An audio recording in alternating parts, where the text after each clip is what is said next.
Baik, kita mulai. Selamat pagi. Assalamualaikum warahmatullahi wabarakatuh.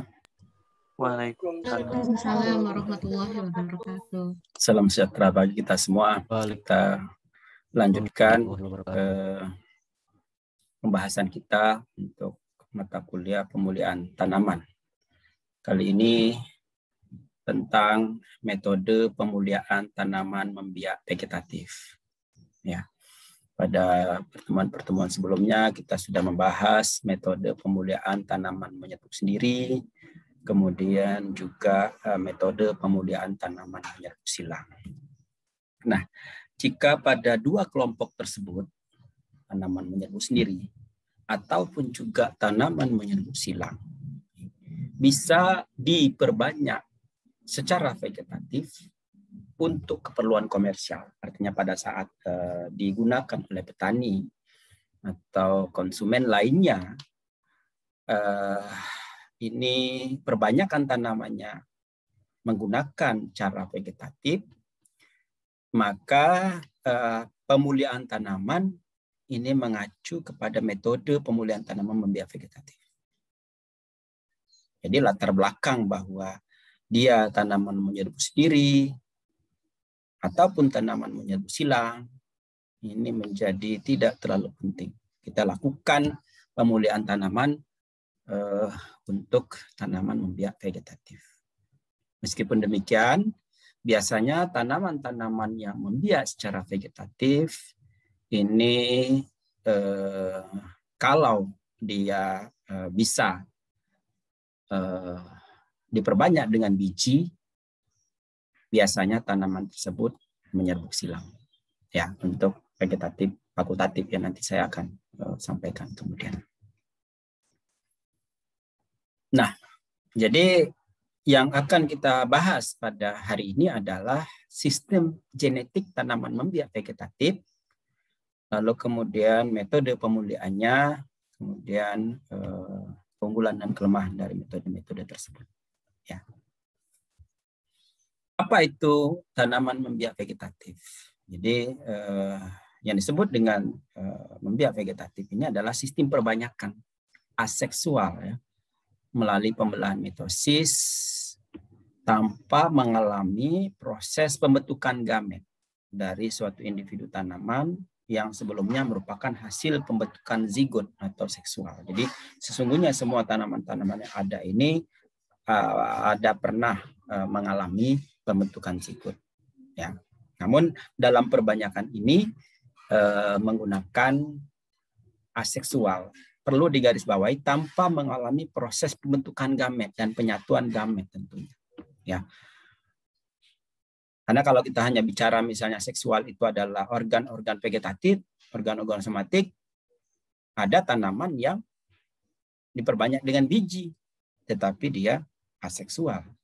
Ya, jadi maka kita tapi dia vegetatif. Jadi misalnya manggis begitu ya. Dia meskipun diperbanyak dengan biji tetapi dia adalah vegetatif. Tidak terjadi pembentukan gamet atau gametofitik meskipun sebetulnya misalnya dia bisa diperbanyak dengan biji, tetapi yang kita sebut perbanyakan vegetatif ini tidak mengalami pembentukan gamet. Tidak terjadi segregasi genetik, ya. Ini salah satu keunggulannya. Kemudian yang penting lagi adalah informasi genetik dikopi langsung dari jaringan somatik. Didasarkan kepada pembelahan mitosis. Kita tahu bahwa pembelahan mitosis itu informasi dari sel-sel, ya, sel-sel induk, sel-sel asal dari pembelahan itu akan sama persis, ya, dengan sel anaknya, ya. Jadi sel anak yang dihasilkan itu informasi genetiknya akan sama persis dengan sel ini. Ya. Dengan demikian, karena dasarnya itu, maka hasil dari pembiakan vegetatif ini akan sama persis dengan induknya. Ya. Kemudian dengan demikian juga bahwa dihasilkan keturunan secara genetik identik dengan induknya. Ya, ini sangat penting, ya.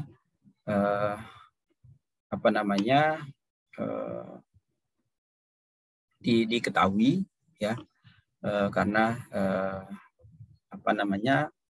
menjadi dasar bahwa kalau misalnya ya kita sudah memperoleh indukan yang bagus ya, dan kita tahu bahwa dia dalam keadaan heterozigot, maka dengan diperbanyak secara vegetatif ini informasi tersebut akan identik ya dengan anak yang akan dihasilkan. Dihasilkan populasi yang secara genetik homogen, dan populasi ini kita sebut dengan klon. Jadi klon itu adalah setara dengan varietas. Oleh karena itu varietas-varietas yang tanaman membiak secara vegetatif misalnya adalah karet itu klon karet, kentang itu klon kentang. Ya. Jadi klon itu setara dengan varietas. Jadi ini mengulang lagi yang tadi bahwa klon itu adalah susunan genetiknya identik ya. Karena tanaman ini biasanya menyerbu silang, maka susunan genetiknya heterozigot ya. Dan karakteristik dari klon itu stabil dalam tanda petik ya. Kalau sudah diperbanyak berkali-kali berulang-ulang, terkadang juga susunan genetik di setiap individunya atau di dalam individu tersebut akan berbeda-beda, yang kita sebut dengan mixoploid kadang-kadang ya.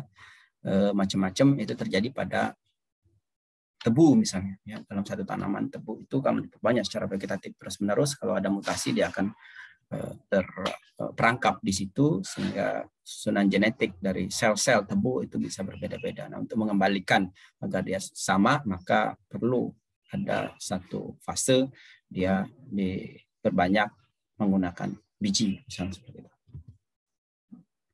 Nah, jadi dengan demikian kalau tanaman itu diperbanyak secara seksual menggunakan biji dengan penggabungan gamet, maka yang diwariskan adalah alel-alel tadi, gen-gennya dari tetuanya. Sedangkan kalau diperbanyak secara vegetatif, maka genotipenya langsung. Ya, genotipenya langsung. Jadi kalau dia genotipe heterozigot, maka dia akan heterozigot kembali. Nah, ini untuk tanaman-tanaman yang bias secara vegetatif, kita bisa melestarikan, kita bisa memanfaatkan informasi genotipe yang heterozigot tersebut, yang tentu misalnya mempunyai perform yang baik ya, heterozigot, kemudian mempunyai aksi gen non aditif yang bagus, kita bisa pertahankan dengan perbanyakan secara vegetatif. Lalu kemudian berdasarkan asal perbanyakan, maka perbanyakannya bisa menggunakan organ somatik ya, yang bekerja atas konsep totipotensi sel, bahwa setiap sel ini mempunyai informasi yang lengkap untuk menjadi individu baru ya jika kondisi memungkinkan ya. Saya kira itu ada di konsep kultur jaringan begitu ya. Untuk tanaman saya kira itu konsep totipotensi itu sudah terbukti dengan baik bisa menjadi individu baru, tapi kalau untuk hewan saya kira tergantung masih sangat sulit ya. Jadi kecuali kalau memang untuk memperbanyak sel-sel untuk jaringan tertentu yang digunakan ya.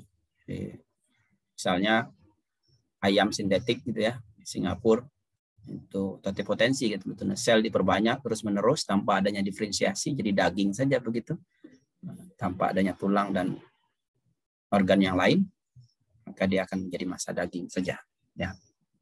Nah, beberapa perbanyakan vegetatif dengan cara organ somatik ini adalah struktur khusus, misalnya sulur, umbi, akar, batang, itu secara alami. Induksi akar dan pucuk adventif saya kira juga bisa secara alami begitu ya. Jadi misalnya kalau daun cocor bebek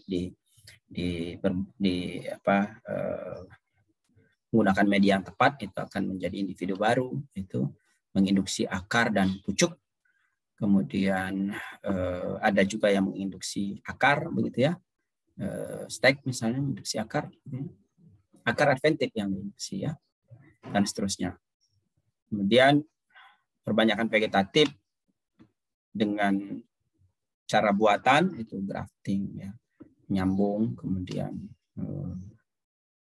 stek ya, merunduk dan lain sebagainya. Nah, kemudian perbanyakan dari bagian organ reproduktif ya yang masih somatik ya, yang disebut dengan apomixis pada manggis misalnya dengan biji apomixis gitu ya.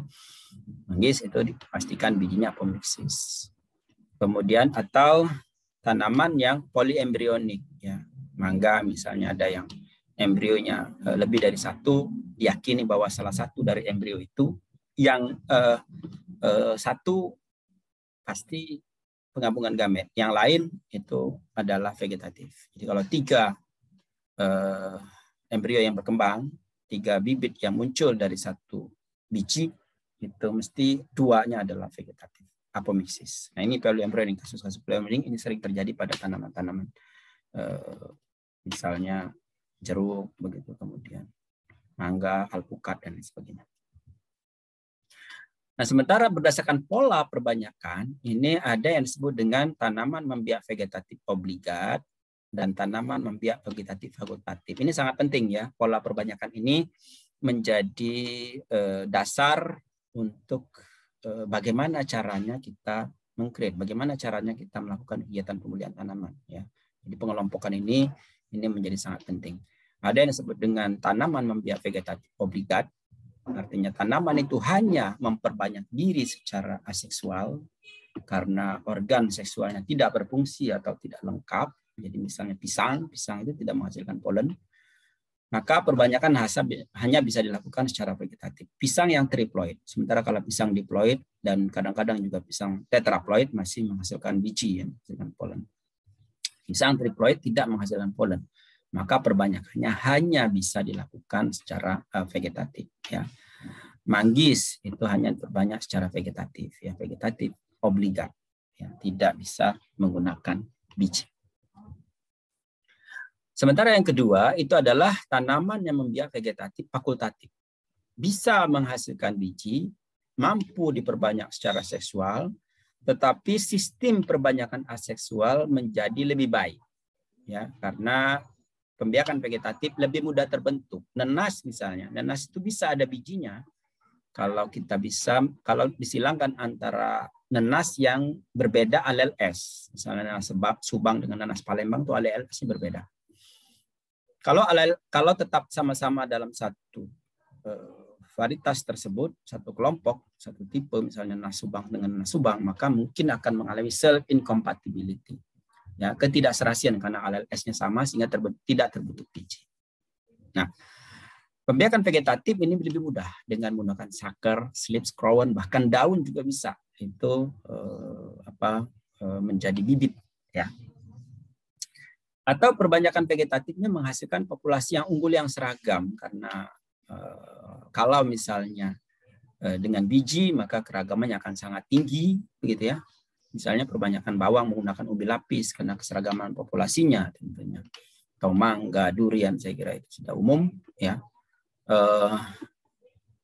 Nah, juga sering dilakukan ini karena secara vegetatif ini lebih cepat untuk menghasilkan buah atau lebih cepat berbunga dan lain sebagainya. Ya, jadi itu adalah tanaman membiak vegetatif. Nah, vegetatif fakultatif. Oleh karena itu, metode pemuliaannya didasarkan kepada 2 kelompok tersebut. Apakah itu tanaman membiak vegetatif obligat atau tanaman membiak vegetatif fakultatif. Ya. Tanaman yang membiak vegetatif obligat ini pembentukan keragaman tidak dapat dilakukan melalui hibridisasi. Ya. Jadi tidak membentuk biji. Meskipun bijinya terbentuk tidak melalui penggabungan gamet. Ya, tidak terbentuk gamet dan penggabungan gamet. Sehingga pendekatan konvensional untuk tanam biak vegetatif obligat tidak dapat dilakukan. Ya. Jadi karena pendekatan konvensional tidak dapat dilakukan, maka ya metode pemuliaannya ini dilakukan dengan cara-cara yang lain. Jadi misalnya yang pertama adalah seleksi dari populasi alami yang kemungkinan terjadinya mutasi secara alami, lalu kemudian muncul karakter-karakter yang kita harapkan. Misalnya durian tanpa duri itu adalah muncul satu tanaman di Nusa Tenggara Barat di tingkat kemiringan 45 derajat ya di dataran yang relatif tinggi. Kemudian ada satu pohon yang buahnya tidak berduri. Lalu kemudian disampaikan ke Mekarsari, tim Mekarsari mengecek ke sana, kemudian dan itu ternyata stabil, setiap buahnya tidak menghasilkan duri, maka kemudian dilepas dengan nama Sigundul tahun 2008, dan ketika dilepas maka bisa ditanam di tempat-tempat lain, bisa didistribusikan, diperbanyak. Ya. Nah ini mutasi alami, ya. Jadi akumulasi dari mutasi-mutasi yang terjadi secara alami membentuk suatu penampilan yang berbeda. Ya, mutasi itu bisa mutasi titik, mutasi kromosom maupun mutasi jumlah kromosom, mutasi genom, ya, proses ploidisasi. Jadi misalnya apakah itu pembentukan triploid pada pisang selama ribuan tahun yang lalu, atau juga pembentukan kentang yang tetraploid selama ribuan tahun yang lalu dan lain sebagainya, atau juga proses persilangan sehingga Brassica itu berbagai macam ragam untuk ploidisasinya, atau juga gandum dan lain sebagainya. Namun yang di sini yang kita lihat di sini adalah mutasi alami untuk tanaman membiak secara vegetatif. Nah, seleksi dapat dilakukan terhadap macam-macam itu. Kalau misalnya hanya satu-satunya tanaman yang muncul di situ, seperti tadi, ya, durian tanpa duri, hanya satu pohon, lalu kemudian peraturan perundangan kita memperbolehkan untuk melepas hanya satu pohon, maka Sigundul itu dilepas, kemudian diperbanyak secara vegetatif, dan sekarang sudah menyebar luas di berbagai pelosok Nusantara. Nah, ini adalah manggis. Manggis itu tanam biak vegetatif obligat, namun masih menunjukkan keragaman genetik. Ini seperti terlihat pada warna mahkota bunga. Ada yang ungu, ada yang bukan ungu ini, ya, agak merah tua, ada yang pink. Dan kita lihat bahwa akibat dari daya adaptasinya di berbagai lokasi, meskipun dia banyak secara vegetatif obligat, tidak menggunakan biji, ternyata di setiap lokasi mempunyai keragaman yang berbeda-beda. Ya, bisa kita cek di pelepasan varietas manggis itu sudah banyak sekali, ya, dari berbagai lokasinya. Manggis Palembang, manggis Kepahiang, ya, tidak salah, manggis dari Kalimantan yang ukurannya besar, begitu, dan seterusnya. Meskipun manggis itu tidak ada penggabungan gamet. Kemudian kalau mutasi alami itu relatif lambat dan memerlukan waktu, maka mutasi buatan ini untuk mempercepat keragaman tadi menjadi salah satu alternatif. Ya, jadi dilakukan mutasi secara buatan untuk tanaman-tanaman yang membiak vegetatif obligat. Ya, misalnya menggunakan mutasi fisik maupun mutasi kimia, ya, agar bisa mempercepat keragaman dan hasil yang diperoleh. Ini misalnya, ya, dilakukan radiasi, kemudian ada mutan potensial. Manggis itu sangat lambat pertumbuhannya, sehingga tidak menarik untuk ditanam petani, perlu waktu puluhan tahun, belasan tahun barangkali untuk dia berbuah. Maka dengan cara dimutasikan ini bisa diperoleh tanaman yang pertumbuhannya cepat, ini dalam gambar. Ya. Kemudian pisang misalnya sukses untuk variasi soma klonal sehingga dapat pisang yang tahan layu fusarium. Ya, ini, ya, pisang layu bakteri ini, layu bakteri. Ya. Kemudian layu fusarium yang ini fos, ya, menggunakan variasi soma klonal, kemudian didera dengan lingkungan yang mengandung asam pusara. Yang berikutnya adalah karena tidak bisa disilangkan, maka kita ulang proses pembentukan awal. Manggis misalnya, manggis itu apa dengan apa? Pisang triploid apa dengan apa? Ya, tetua-tetua manggis yang tidak apomiksis ternyata masih ada. Ya, sehingga diulang lagi. Pembentukan ribuan tahun lalu itu diulang kembali dengan cara persilangan buatan atau secara konvensional atau juga fusi protoplas. Jadi Manggis itu Garcinia malacensis, ya. Manggis itu Garcinia mangostana, itu sesungguhnya adalah tetuanya adalah Garcinia malacensis dengan Garcinia hombrodiana. Ya, diulang kembali silangannya sehingga dilakukan seleksi, kemudian di hasilnya itu konfirmasi kembali, mudah-mudahan apomiksis tetap terjadi dan mirip dengan atau ada keragaman yang berbeda dengan Garcinia mangostana. Pisang acuminata dengan pisang balbisiana, ya, atau pisang acuminata tetraploid dengan triploid menjadi diploid dengan tetraploid. Balbisiana juga begitu, diploid dengan tetraploid dapat triploid. Saya kira beberapa ini juga dilakukan oleh teman-teman di LIPI untuk menyilangkan antara tetraploid dengan triploid karena tetua-tetua itu masih tersedia. Nah, ini yang disebut dengan mengulang, ya, persilangan yang pernah terjadi ribuan tahun yang lalu. Tentu yang terakhir adalah metode terkini, ya, teknologi transformasi genetik, ya, rekayasa genetika maupun juga genome editing. Saya kira meskipun terjadi pro dan kontra, rekayasa genetika merupakan suatu keniscayaan di era-era mendatang. Ada pertanyaan sampai di sini? Sebelum kita lanjutkan. Saya, Prof. Silakan, Mbak Patri. Yang terkait apomiksis, ya, Prof. Saya masih belum paham. Ada juga tanaman kan porang, ya, Prof, ya. Dia kan bisa diperbanyak dengan umbi, bulbil, ataupun biji.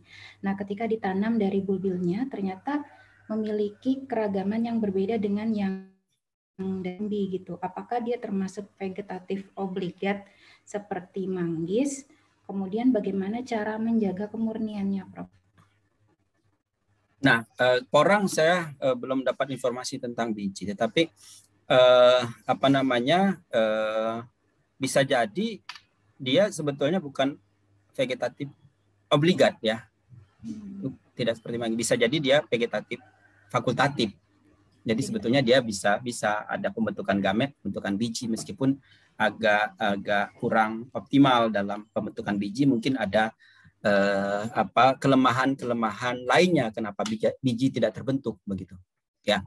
Jadi perlu kita cek lagi, Bu Ratri, apakah dia vegetatif obligat atau vegetatif fakultatif. Jadi kalau vegetatif obligat, biji terbentuk, dia kebanyakan vegetatif tentu, tapi biji terbentuk akibat dari apomiksis, gitu ya.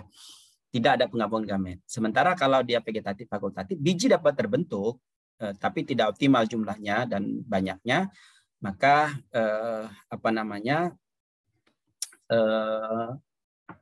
akibat dari misalnya self incompatibility atau ketidakserasian yang lain, ya, antara matang polen dan ininya, sehingga pembentukan biji menjadi tidak banyak. Tetapi kalau informasinya menurut Mbak Ratri tadi, biji yang dihasilkan itu anak-anak yang punya keragaman yang tinggi, dugaan saya dia fakultatif, bukan obligat.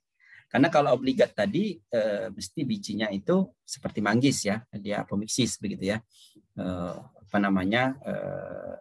Tidak ada penggabungan gamet. Tapi kalau keragamannya tinggi dari biji, berarti kemungkinan dia vegetatif fakultatif begitu. Nah, tinggal kita tentukan vegetatif fakultatifnya kenapa? Apakah ploidinya terlalu tinggi sehingga dia biji dihasilkan sedikit, misalnya biji kentang kan ploidinya kan terlalu tinggi sehingga bijinya tidak banyak, ya. Ploidinya tetraploid itu biasanya peluang untuk menghasilkan bijinya tidak banyak begitu. Atau self incompatibility tadi seperti pada nenas, biji yang dihasilkan juga tidak banyak, kalau malah tidak dihasilkan biji karena misalnya nenasnya semuanya sama dalam satu hamparan, tapi kalau ada nenas yang tipe lain, ya, kalau di koleksi itu ada nenas tipe lain, terjadi adanya biji, berarti kemungkinan persilangan antar tanaman yang mempunyai alel S yang berbeda. Itu kira-kira, Bu. Ya, baik, Prof. Berarti lebih baik diamati dulu keragaman dari bijinya itu, ya, Prof? Betul. Ya? Kalau keragamannya tinggi, berarti ada kemungkinan dia sebetulnya vegetatif fakultatif yang dipertanyakan. Oke, Prof. Makasih, Prof. Ya. Ada lagi yang lain?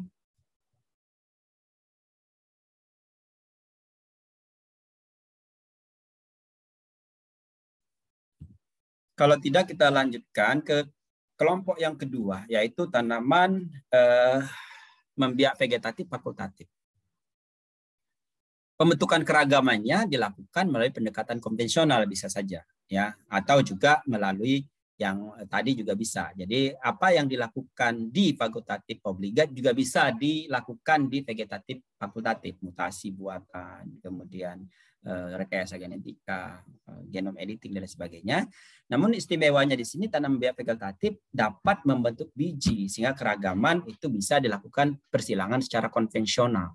Itu yang relatif murah dan mudah, begitu ya. Namun perbanyakan tetap secara vegetatif seperti yang saya sampaikan tadi, bahwa meskipun bijinya terbentuk tapi ada kelemahan-kelemahan sehingga kita tidak bisa, atau tidak bisa, bukan tidak bisa ya, kita tidak pilih untuk perbanyakan menggunakan biji, gitu ya. Nah, keunggulan yang lain adalah hasil persilangan-persilangan dari kelompok tanaman ini.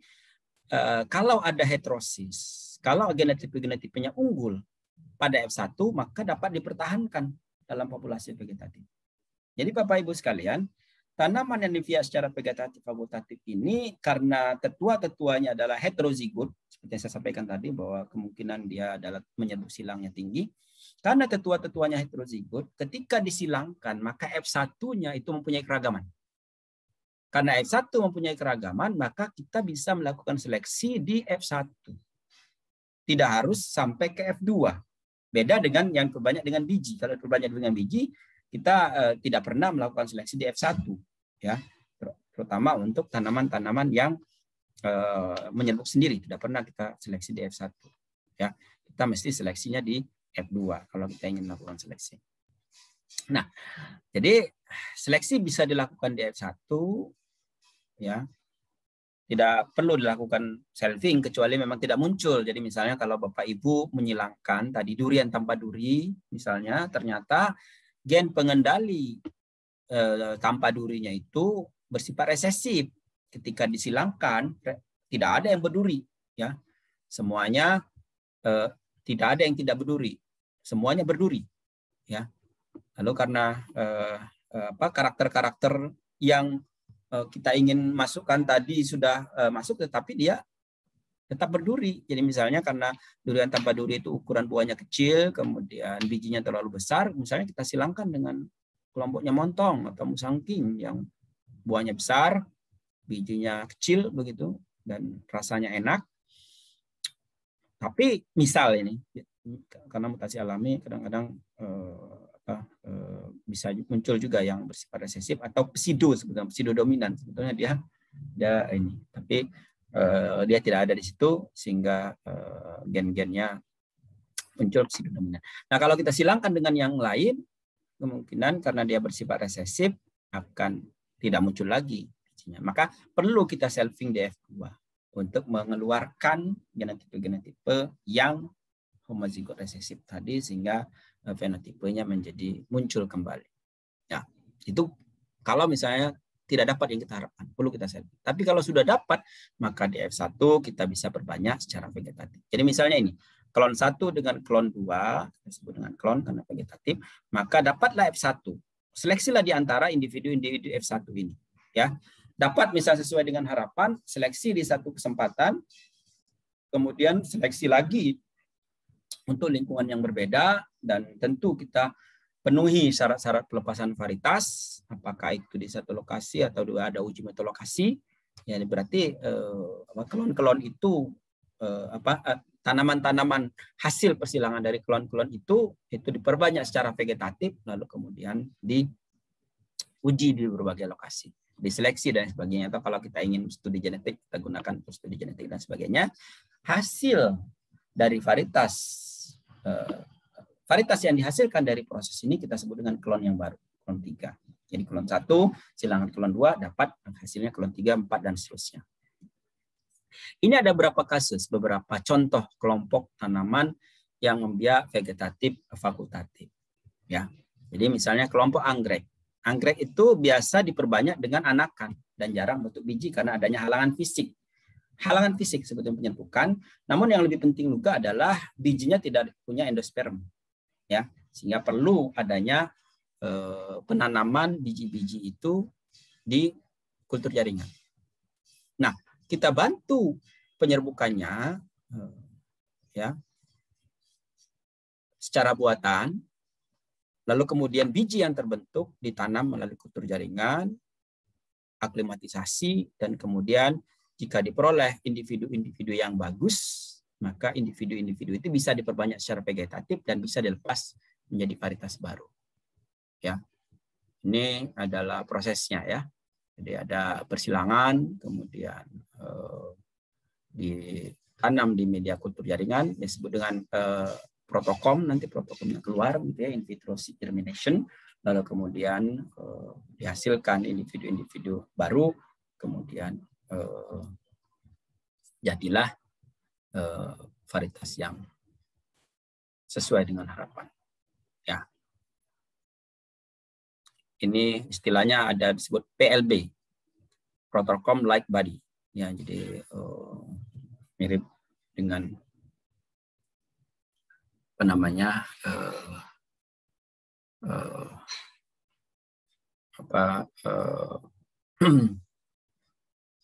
embriosomatik begitu. Ya. Ini contohnya persilangan antara anggrek Cattleya forbesii dengan Cattleya lodigesi menghasilkan varietas baru New Brazilian Orchid. Nah, ini jadi varietas barunya macam-macam ini. Varietas barunya gabungan dari keduanya dan kita lihat di sini ya mempunyai warna mahkota yang berbeda, kemudian ada keunikan dan keunggulan lainnya. Itu kelompok anggrek. Ada pertanyaan mengenai kelompok anggrek? Murni karena persilangannya sulit terjadi akibat dari jantan dan betina itu terletak pada ada penghalang ya. Biasanya serangga itu juga membantu persilangannya. Ya. Nah, pada anggrek ini persilangan antar kelompok itu mudah terjadi, antar spesies mudah terjadi. Ya.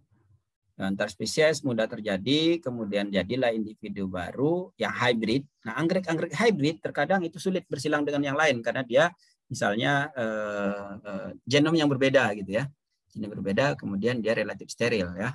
Tapi persilangan antar genom itu bisa terjadi dengan mudah ketika menjadi individu hybridnya ini susah karena biji susah terbentuk karena genomnya berbeda. Jadi kalau tetuanya genomnya A dan B, genom A dan B itu menghasilkan biji dengan mudah, kemudian disilangkan AB tentunya, dan individu-individu hybrid itu tidak menghasilkan biji. Gitu. Sehingga anggrek hybrid itu biasanya susah bersilang dengan hybrid yang lain karena polen yang dihasilkan itu steril misalnya seperti itu. Dan saya kira anggrek hybrid karena fenomena itu, maka anggrek hybrid itu menjadi unggul dalam hal fast life-nya. Fast life itu lamanya bertahan bunganya itu ya sampai dia layu itu menjadi lama. Karena kalau anggrek yang spesies istilahnya orang, anggrek spesies itu ada serangga yang membantu persilangan, terjadi penyerbukan buatan, terjadi penyerbukan secara alami dibantu oleh serangga, maka dia langsung layu. Jadi anggrek-anggrek spesies itu cepat layunya karena dibantu oleh serangga dalam persilangan. Sementara anggrek hybrid walaupun serangga membantu, walaupun serangga ada di situ, karena polennya steril, tetap tidak terjadi penyerbukan. Ya, tetap tidak terjadi pembuahan tentunya. Kalau penyerbukan mungkin terjadi, pembuahan tidak terjadi, sehingga dia tetap akan segar. Nah, sini salah satu keunggulan kalau anggrek hybrid persilangan antar spesies dari anggrek. Ada pertanyaan mengenai anggrek? Tidak ada ya. Kelompok yang kedua itu adalah nenas. Tadi sudah saya sampaikan, nenas itu ada fenomena bahwa biji tidak terbentuk karena adanya self incompatibility. Ya, saya kira ini juga mirip dengan ubi jalar ya, ada self incompatibility. Jadi diperbanyak dengan sistem vegetatif yang lain. Nah, karena self incompatibility dikendalikan kemungkinan oleh ALS, maka persilangan dilakukan antar kelompok S yang berbeda. Nanas subang itu mempunyai penampilan yang baik, ya, ukuran buahnya besar, kemudian tidak mengerucut, dia silindris, ya, dari atas ke bawah, silinder, gitu ya, atas ke bawah itu sama ukurannya, tidak mengerucut, ya. Kemudian tidak berduri, enak kita masuk ke kebunnya, ya. Namun rasanya tidak terlalu manis, airnya banyak tapi tidak terlalu manis dan agak pucat. Sementara nanas Palembang itu berduri, dia mengerucut, ukuran bawah diameter bawah itu lebih besar daripada atasnya. Namun rasanya sangat manis, warnanya kuning cerah, ya, agak gatel karena tadi berduri, ya, dan lain sebagainya. Sehingga kedua ini ternyata ALS-nya berbeda. Ketika disilangkan, dia mampu menghasilkan biji. Ya, nah ini sudah disilangkan, sudah pernah dilakukan oleh Pusat Kajian Hortikultura dulu PKBT, itu maka muncullah nanas PK1, pasir kuda 1. Itu adalah persilangan antara tipe Queen dan tipe Cayenne. Tipe Queen itu adalah nanas Palembang, tipe Cayenne nanas Subang. Jadilah PK1. PK1 itu mempunyai perform mirip dengan nanas Subang, gabungan dari nanas Subang dan nanas Palembang. Ukurannya besar, tidak mengerucut, dan juga rasanya manis seperti nanas Palembang dan tidak berduri. Ini tadi ya, nanas Palembang tipe Queen, nanas Subang tipe Cayenne. Ya, ini kalau Anda bekerja dengan nanas, saya kira akan paham. Atau juga ini persilangan nanas GMO dan nanas non GMO. Ini Sri Pak Oraya tahun 2010 menghasilkan biji.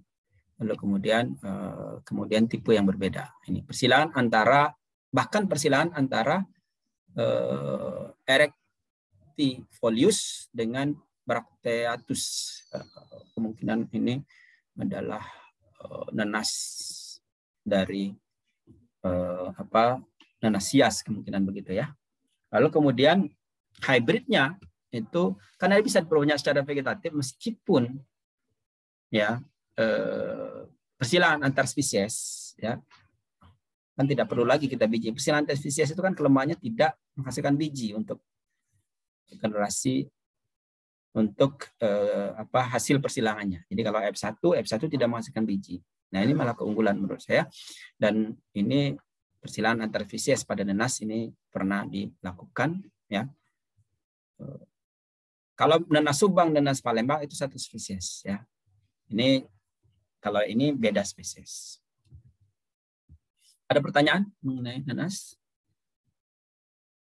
Saya izin bertanya, Pak. Silakan, Mas Bariza.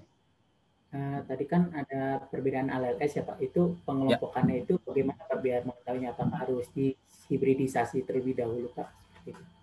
Ya, kalau ingin mengkaji ALS-nya tentu harus dikelompok-kelompokkan, ya, atau dicek di literatur, ya, ALS apa yang mengendalikan pada manggis, apakah pada nanas apakah sudah dikaji atau belum. Kalau belum ada kajian yang mengenai ALS, gitu ya, S1, S2, S3, ya, maka perlu kelompok-kelompokkan melalui persilangan-persilangan. Jadi nanas tipe Queen, tipe Cayenne, nanas tipe-tipe yang lain coba dicek. Kalau misalnya hanya tipe Queen dan tipe Cayenne saja, ya kita tinggal tentukan S1 dan S2 saja, berarti kalau misalnya dia satu gen mengendalikan. Tapi kalau banyak gen yang mengendalikan, perlu kita cek berapa gen yang mengendalikan dan bagaimana perform dari masing-masing. Dan bisa juga kita telusuri melalui analisis molekuler, saya kira, ya, tipe-tipe alel dari nanas-nanas tersebut. Ya. Nah, karena yang terpenting di sini, ya, yang terpenting di sini adalah dapat bersilang dengan mudah atau tidak.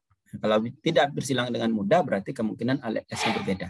Karena kita sebagai alat saja ini ya untuk menciptakan keragaman. Ya, membuat keragaman. Agak berbeda kalau memang ini adalah diperbanyak secara generatif, karena itu menjadi sangat penting ya. ALLS itu kalau dia perbanyak secara vegetatif seperti pada Brassica. Pada Brassica itu ada ALLS juga, penting kita pelajari karena diperbanyak secara vegetatif, generatif, diperbanyak dengan biji penggabungan gamet. Tapi kalau dia sebagai alat saja untuk perluasan keragaman genetik, maka tidak banyak kajian tentang ALLS yang terlibat begitu. Ya, itu Mas Bariza ya. Baik, kita lanjutkan. Berikutnya adalah contoh pada kentang. Ya.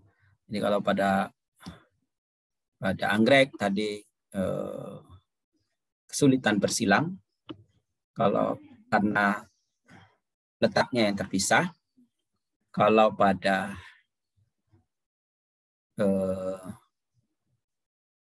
nenas dan juga kemungkinan ubi jalar itu adalah karena self incompatibility. Nah, kalau pada kentang ini akibat dari ploidi yang tinggi. Kentang itu diperbanyak dengan umbi dan dia adalah tetraploid ya. Sehingga kalau kita lakukan kegiatan pemuliaan dalam keadaan tetraploid itu akan sulit melakukan seleksi karena berarti ada 4 pasang yang terlibat di sana dan bijinya tidak banyak. Sehingga kentang itu diturunkan ploidinya terlebih dahulu. Ya, turunkan ploidinya menjadi diploid. Ada kentang tertentu yang spesies berbeda, Solanum pureja itu yang menginduksi persilangan tetapi tidak terjadi penggabungan gamet. Jadi misalnya kentang tetraploid disilangkan dengan Solanum pureja, dia hanya menginduksi saja sehingga kentang tetraploid itu menjadi kentang diploid, turun menjadi diploid ya. Kentang pureja, Solanum purejanya tidak masuk terlibat dalam proses pembuahan. Nah, lalu dilakukan seleksi pada saat ploidinya diploid tersebut, ya ini. Lalu kemudian jika diperoleh sesuai dengan harapan, maka biji-biji kentang tadi ditanam, biji-biji kentang ditanam. Kemudian selanjutnya biasanya perbanyakan dari biji pada kentang itu ukuran umbinya tidak terlalu besar. Tentu untuk melakukan seleksi umbi itu diperbanyak dulu secara vegetatif ya agar kelihatan potensi umbinya seperti apa. Nah, jika sesuai dengan harapan tahanan terhadap penyakit dan sebagainya, maka digandakan kembali kromosom menjadi tetraploid. Ya. Menjadi tetraploid. Nah, kalau misalnya gen pengendalinya tidak terlalu complicated, maka pemulia langsung melakukan persilangan antar tanaman tetraploid itu. Kalau sudah dapat yang bagus, bisa diperbanyak secara vegetatif. Itu relatif mudah. Jadi kalau kita ke arah daya hasil, kalau kita tidak ke gen-gen spesifik gitu ya, yang dikendalikan oleh gen-gen yang resesif, biasanya tanda penyakit kan resesif. Kalau resesif dari 4 pasang tadi alel pasti dia akan tidak muncul, maka perlu kita turunkan menjadi 2 tadi, sehingga kalau kita selfing dia akan muncul tanaman yang homozigoresesif. Kalau 4 kalau kita selfing untuk peluang mendapatkan homozigoresesifnya seperti 36, sangat susah ya, sangat susah. Kalau diploid itu 1/4 muncul, jadi sifat-sifat tahan akan ada begitu. Ini ternyata kentang itu adalah yang awal-awal dilepas itu kentang granola dan Cipanas. Ada pertanyaan mengenai kentang? Kemudian karet. Karet ini sebetulnya vegetatif yang umum juga tidak ada masalah seperti pada kentang yang ploidinya tinggi atau pada nenas yang self incompatibility atau seperti pada anggrek yang matangnya berbeda, tempatnya berbeda gitu ya. Karet ini biasa-biasa saja, normal saja. Namun kalau karet ini memerlukan waktu yang tidak sebentar ya, memerlukan waktu 33 tahun ya. Mulai dari persilangan ya sampai menghasilkan tanaman varietasnya. 33 tahun ini berarti seumur hidup kita berdapat 1 varietas. Setengah tahun itu persilangan, 2,5 tahun itu pemilihan klon asal 10 tahun pengujian pendahuluan, ya, dan 10 tahun lagi pengujian lanjutan, adaptasi 10 tahun, ya, dengan waktu 33 tahun, ya. Nah, jadi ada juga yang menyampaikan yang untuk percepat proses seleksi tentunya, ya, bisa dipersingkat itu tadi untuk percepat proses seleksi, ya, sehingga waktu 10 tahun, 15 tahun itu diperoleh karet yang sesuai dengan harapan. Nah, ini cara persilangan karet ini agak berbeda karena tanamannya kan besar begitu, ya. Kemudian tetua-tetuanya diseleksi. Untuk persilangan buatan naik turunnya itu tidak mudah juga begitu, ya. Jadi biasanya tanaman-tanaman itu ditanam sebaris-sebaris, kemudian diseleksi tanaman-tanaman yang mana yang sesuai harapan, kemudian, ya, dibuang tanaman yang tidak sesuai, yang disisakan tanaman yang sesuai, kemudian lalu dipanenlah tanaman itu. Tanaman-tanaman yang bagus kan ini dibiarkan dia berbuah masing-masing, lalu ditanam, lalu dipanen, ya, dipanen dengan dugaan kalau dia jatuh itu kira-kira betinanya yang mana. Nah, jadi biasanya identifikasi yang dilakukan adalah betina. Betina yang mana? Betina ini jantannya mana? Jantannya entah dari mana. Dia menjadi silang. Ya. Nah, jadi jantan-jantan tadi tentu makanya perlu dibuang tanamannya tadi karena dari penjantan yang unggul yang sudah baik itulah kemungkinan sumber polennya. Jadi half seed berarti, ya. Kita menyeleksi dari perform si betina yang bagus, kemudian kita ambil, kemudian ditanam, tentu persilangan dari jantan-jantan yang lain. Nah, dari situ akan diperoleh calon-calon klon yang baik. Nah, seperti yang saya sampaikan tadi, tentu tanaman membiak vegetatif fakultatif dapat dilakukan juga kegiatan pemulihan tanaman yang metodenya sama dengan vegetatif obligat. Jadi seleksi varietas lokal, seleksi mutasi alami, mutasi buatan, soma klonal, fusi protoplas, rekayasa genetika, genome editing, itu bisa dilakukan juga untuk tanaman membiak vegetatif fakultatif. Ya, jadi untuk tanaman biak vegetatif fakultatif itu metode untuk perluasan keragaman genetik lebih besar dibandingkan dengan vegetatif obligat. Ini contoh tadi, ya. Si gundul itu ini adalah vegetatif fakultatif, ya, vegetatif fakultatif, ya. Kemudian si pakem itu, ya, dibuka, pangnya sudah ngumpul, ya, daging buahnya sudah ngumpul satu tempat. Ini Nusa Tenggara Barat juga. Jadi si gundul dengan si pakem dan Nusa Tenggara Barat ini mutasi alami untuk tanaman yang membiak vegetatif fakultatif. Ya. Yang lain saya kira tetap ini rekayasa genetika, kemudian mutasi begitu, ya, genome editing, CRISPR dan sebagainya itu berlaku juga di sini, ya. Ini mutasi pada Aedes japonicum, ya. Kemudian ini pada anggrek, ya, Cymbidium, dengan meningkatkan ploidinya dari diploid menjadi tetraploid, ukuran bunganya menjadi besar begitu. Ya, kemudian bisa juga variasi klonal ini, ya, pada anggrek, ya. Ternyata ada juga yang mengalami peningkatan ploidi, diploid menjadi tetraploid melalui variasi klonal, ternyata ploidinya bisa meningkat. Atau transformasi genetik, ini suatu yang fenomenal. Anggrek warna biru, ini adalah menyisipkan gen warna biru ke dalam tanaman, ke dalam anggrek, sehingga anggreknya menjadi warna biru, ya. Itu saya kira materi kita pada hari ini. Ya, kalau ada pertanyaan silakan.